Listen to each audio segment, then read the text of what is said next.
কিন্তু অনেকভাবে অনেক অপবাদ দেওয়া হয়েছে, অনেক কষ্ট দেওয়া হয়েছে।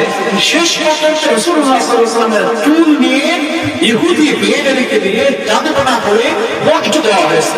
অবশ্য যে নবীর উপরে বসা হাসি বসা পর্যন্ত নিষিদ্ধ ছিল। বর্তমান সমাজে অনেক মসজিদের ইমাম খতিবদেরকে কিন্তু এভাবেই অযথা হয়রানি করে ঢুকে দেওয়া হচ্ছে। বিগত কয়েকদিন আগে একটা বড় বার্তা দেখেছেন, এখান থেকে 1 বছর আগে একজন মসজিদের ইমামকে জিনার অভিযোগ দিয়ে চাকরির সূত্র আছে।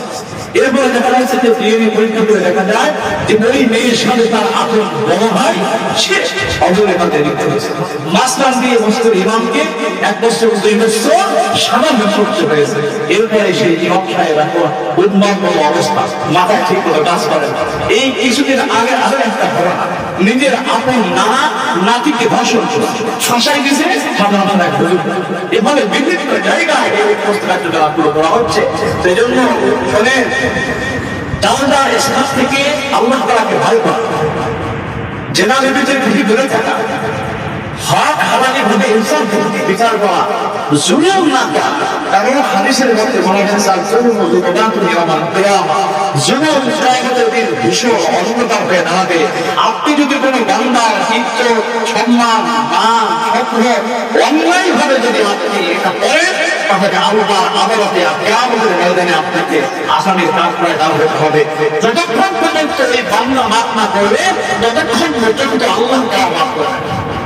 কাউকে যদি কোনো অপবাদ দিতে হয়, কোরআনের ভাষ্য অনুযায়ী চারজন সাক্ষী থাকবে এবং এই চারজন সাক্ষী আল্লাহর নামে কসম করবে যে আমি আল্লাহর নামে কসম করতেছি, আমি আল্লাহর নামে কসম করতেছি। এবার এই 4বার বলবে এবং এই যে চারজন সাক্ষী হতে হবে, এদের ব্যাপারে মানুষের আস্থা থাকতে হবে যে এই ব্যক্তি ভালো, এই কোনো মিথ্যা আশ্রয় দেবে না, এর আশা আচরণ মহানরম পড়াশোনা সব কিছু ভালো।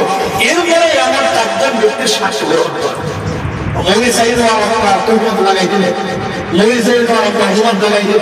অন্যকে যদি এভাবে কাউকে কষ্ট দেয়, মনে রাখবে আপনারা ওই ধরনের বিপদের মধ্যে আপনাকে না ফেলাবে, আপনাকে মৃত্যুবরণ করাবে।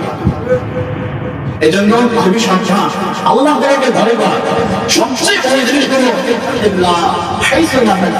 আল্লাহ তাআলাকে ভয় করা। তুমি যেখানে থাকো, যে অবস্থায় থাকো না কেন, আল্লাহ তাআলাকে ভয় করো।